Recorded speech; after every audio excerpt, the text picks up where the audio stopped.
Mimi katika dini yangu ya Kikristo, mojawapo ya kitu ambacho tumeagizwa kukifanya ni kuweka akiba kwa ajili ya kesho zetu. Kuweka akiba kwa ajili ya kesho zetu. Yaani kuweka akiba ni hekima ambayo ni kibiblia kabisa, sisi tumeagizwa tufanye hivyo. Na tuna sehemu tumeandikiwa kwenye neno la Mungu, tunaambiwa tukajifunze kwa mdudu anaitwa chungu. Hana msimamizi wala hana akida, lakini anaweza kujiwekea akiba kwa ajili ya kesho, kwa sababu anajua kuna wakati wa kuvuna na kuna wakati hakuna kuvuna. Sasa kuna wakati Mwenyezi Mungu anatupa neema, anapitisha hela nyingi mikononi mwetu. Wakati huo ni wakati ambao mimi nikiambiwa ni washauri mashosti zangu, ni wakati wa kuhakikisha ya kwamba tunaweka akiba.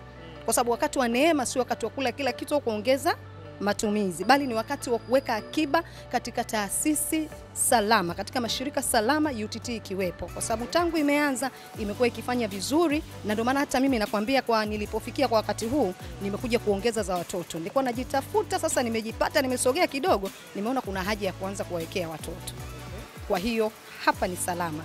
Weka akiba, unaweka sehemu salama, ndani ya kila muda akiba yako inaongezeka. Mzee, maisha yanakuwa yako fresh tu. Dada Margaret, mumeo yupo lakini? Mume wangu yupo, tupo. Yaani niko nina familia yani.